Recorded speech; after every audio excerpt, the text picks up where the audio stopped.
Welcome to week 8 of Sensory Fitness Live. I'm Val Lopez, occupational therapy intern here at HIR Wellness Institute. Um, you may not know what occupational therapy and sensory fitness, how they go hand in hand. Well, OTs are mentors of hope, dignity, and function who help individuals reach their highest potential through methods as dynamic as each individual. Occupational therapists are enablers of independence and facilitators of passion to support long-term and meaningful goals of an individual. So these episodes of Sensory Fitness Live have helped address difficulties with homework, focusing, sitting still, while virtual learning. COVID has caused some major disruptions in everyone's lives, including children and their parents. School is happening very differently now, and especially that we're virtual learning now, and some of us are in classrooms. Um, well, I'm sure there are more opportunities for meltdowns and feeling out of sorts. Meltdowns and tantrums are not misbehaviors, they are outward expressions of a child's inner distress. We have to look at our children and what they lost in this pandemic, steering clear from setting that bar too high. On a more positive note, the pandemic has allowed us more time to know our children better and see them in a new light. We have to try to set them up to be the most functional in their routines.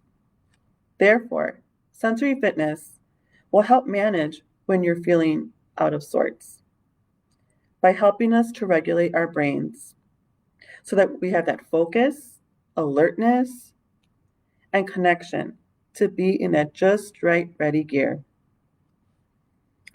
So last week, relatives, I talked more in depth about sensory processing disorder, in which the brain has trouble receiving and responding to information that comes in through our senses. Some kids may be both sensory avoiding and sensory seeking. They may be oversensitive to some sensations and undersensitive to others. A child's reactions can change also from day to day or even throughout the day, depending on the environment or the situation. And sensory processing issues aren't a specific learning disability, but they can have a large impact on learning. Understanding your child's reactions and triggers is key to helping your child cope. I also mentioned if your child is having any difficulties or deficits with sensory processing, an occupational therapist would be able to treat your child by helping them learn how to manage their sensory challenges. So how did this go for you, relatives? Leave us a comment down below. We'd be happy to learn more about your experience. Now, this leads me to what we're going to talk about today, relatives. We will be learning more about how to be a sensory detective. But first, relatives, let's take a look at our speedometer again for a little refresher. So, an engine that's running in a high gear may look like you're overwhelmed or frustrated, have tense posture, your child may be cranky, fidgeting, they may be angry, overly excited, or even fearful. If their engine is running too low, it may look like they're sad or discouraged. They may even have a slouchy posture, be sleepy, or have a lack of interest in activities. A just right gear is when we feel happy and balanced. Our children switch into these different gears throughout the day. And we as parents move through these different gears too. But we do activities without really thinking about it to get us back to that just right gear. Keep in mind that we travel through these different gears all day long, and that's okay. Sometimes we tend to stay in one of these three gears for most of the day, and that's okay too. We want to provide strategies for when the gear you are in isn't supportive with the task at hand. Relatives, we will now go over PACE to get us ready to learn the topic for today. So PACE is a simple regulation strategy that helps support sensory processing using movement to wake up the brain and bring it to that just right gear. This helps us to get a better regulated state. PACE is a quick and easy way to get us back to that just right gear. So I invite you relatives to grab some water because this will help increase the electricity in your body for this activity.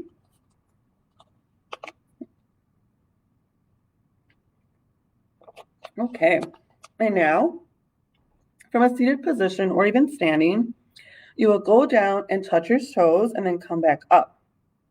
And just take note of how you felt, and we'll revisit that in a little bit. Right, so let's go down and touch our toes and come back up. Now you're going to take one hand and place it on your chest and the other hand and place it on your belly. And we're going to close our eyes and just breathe.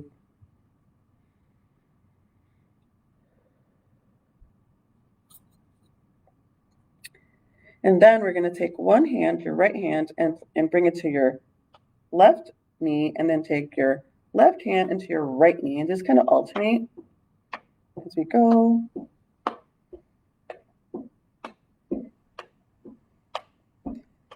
And now we're going to cross our ankles and put your arms in front of you, and then put the back of your hands together. Then reach over and clasp your fingers and bring your hands into your body, and then close your eyes and breathe normally.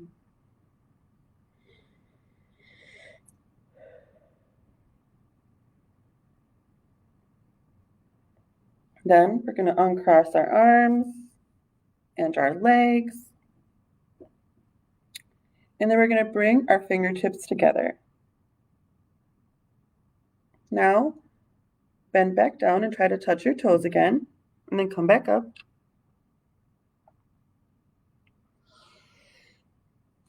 What did you notice different, relatives? Let us know. And how are you feeling? Did you notice a difference? In just that short time, we have caused our brain to be in a better regulated state, which means more opportunities for learning and directing our attention so that our brain is processing information more efficiently. With daily practice or several times a day of PACE, you may notice that your child has an easier time focusing and paying attention while they are engaged in their virtual learning to better grasp the information that is being presented to them virtually. Brain buttons can also be used as a means to co-regulate and connect if both you and your child are feeling out of sorts. So what we would do is just place one hand on your chest and the other on your belly, and just breathe in through your nose and out through your mouth. That's something simple that you can do if you need to feel back in that regulated state. So now, relatives, in order to help you be at sensory detective, I'm going to list various sensory seeking and sensory avoidant behaviors to paint a more accurate picture of what sensory-based behaviors look like. This can help parents and caregivers recognize the sensory challenges in the children in their lives, of the children in their lives. And I'll also be talking about kinds of behaviors that sensory seekers exhibit. So let's talk about sensory seekers. Seekers are often considered as having behavior problems, hyperactive, difficult, stubborn. Many of us parents have been blamed and have been told our kids need more discipline, or they are in need of a good spanking, which is not the case. Because of those behaviors, we need to increase our understanding as how these high sensory behaviors need and how they look like. And also remember, they are not to be judged as a bad behavior. It's just an outward expression of how your child is feeling. So for example, you might see them spinning, climbing too high, climbing everything, crashing into things such as people, furniture, and walls, mouthing and licking inedible things such as furniture, toys, the body, chewing inedible things like clothing, pencils, eating excessively, touching everything, playing with food, overstuffing their mouth, eating spicy foods, dumping out their toy bin just to look at everything, jumping, pushing, running barefoot, not sitting still at their desk, and seeking loud noises like turning up the TV. This is not a comprehensive list, but it's a starting point. Now let's talk about sensory avoiders.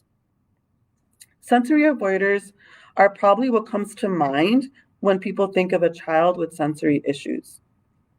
The child with his hands over his ears, but there's more to that than just that behavior. These are children who can have sensory challenges with even the basic things in life, such as eating, dressing, bathing. The sensations from day-to-day living can really interrupt an avoider's child's functioning and can make it nearly impossible for them to learn or socialize. Here are some things you might see an avoider doing. They might be a picky eater. They prefer one texture or basic flavors. They cover their ears at noise. They don't like the vacuum noise, the blender noise, or even hand dryers. They avoid touch, as in like they're not a huggy or cuddly kid. They hate tags or seams in the clothing. They won't wear shoes, or they prefer only one shoe type. They avoid messy activities like mud or playing with sand. They avoid art activities that have anything to do with like painting or Play-Doh. They like to walk on their toes. They hate a wet or dirty diaper or underwear. And they hate water in their face. And they complain about smells. Or they avoid or refuse like stickers or fake tattoos on their skin. And they complain that normal light is too bright, that they want to wear sunglasses. So although most kids tend to fall primarily on one side or the other, many kids have experiences in both seeking and avoiding. And there are more examples of both avoider and seeker behaviors on the red flags for SPD checklist at www.spdfoundation.net/symptoms. And we'll go ahead and provide that for your relatives down below as well. And I'm also going to be including a link down below of a video explaining about sensory processing disorder from a child's point of view that has SPD, as well as a cartoon video representation of what is sensory processing disorder. And we'll go ahead, relatives, and provide that down below for you as well. Now, as a sensory detective, you have to be able to identify the triggers and consider the following and then document them. 1, what was happening right before the behavior? Who was there? What were the expectations? What was going on in the environment in terms of their senses? Seeing, hearing, smelling, touch, etc. What was a specific behavior observed from the child? Next, how did you or others respond to the behavior, and what was a response from your child? And then lastly, it is very important to realize that sensory differences can have a different impact on behavior due to a variety of things, such as the time of day, are they hungry, anxious about something else, and etc. Now, relatives, I'll be giving you an example of a child who is primarily a seeker, yet often gets overstimulated and requires some downtime to regroup to get to that just right gear. So Allison loves climbing anything, eat anything with hot sauce added, loves deep pressure input, and can spin and spin forever. But at the end of a school day, she becomes an avoider. Her body just can't handle more input, and she is usually a sensory seeker. She is now yelling at her brothers to be quiet while pressing her hands against her ears. So hard. You would think that someone was blaring an air horn at her. So the solution for Allison is simple. She needs less input to bring herself back to that just right gear. But the sensory challenges for each child is different. Hence, the solution for each child is different. But what is constant is the balancing act of trying to control the amount, intensity, and duration of sensory input coming into their body. Now, that is no easy task for a child or a parent. Understanding the significant difference between seekers and avoiders can really help not just the parents who are trying to raise a child with sensory issues, but all caregivers, such as teachers, coaches, babysitters, and daycare providers. Increased understanding of sensory seeking and avoiding behaviors allows everyone to better understand our kids. So, in order to figure out which strategies work best for your child, you'll have to be that sensory detective to find that out. It will take some trial and error, but when something is working, you will be able to see what strategies were most helpful by the way your child responds to the task at hand. Many factors may influence changes in your child's sensory needs from day to day, from activity to activity, and even from minute to minute. Therefore, you have to utilize sensory tools that are safe and effective for your child and his or her needs. Individual sensory needs are not to be judged as good or bad, right or wrong. They just are. Therefore, we have to teach others to understand that an individual's sensory preferences are to be honored. If you have any questions or would like to set up a personal Zoom appointment, please feel free to call our main number at 414-763-5815. Relatives, we also know that times can be tough, but the different gears we are experiencing are normal, and sometimes it can be feeling hard to manage them. Well, here at HIR Wellness, we are always here to offer a helping hand when times seem to be rough. You can always send us an email for more information, or you can even call our CARES Warm Line for social and emotional support at 414-748-2592. Someone will be in contact with you within 24 hours or less. Relatives, thank you so much for joining us for week 8 of Sensory Fitness Live. I hope you enjoyed your time with me today as much as I enjoyed my time with each and every one of you. I also wanted to let you know, relatives, that we're going on a short hiatus, but we will be having watch parties of the past Sensory Fitness Lives in the weeks to come. Sensory Fitness Live will be back on May 13th. In the meantime, please contact us if you have any questions or concerns, or if you would like more information. We'd love to help you. So thank you, relatives. I hope you have a great rest of your day and have a great week and stay safe. Bye, relatives.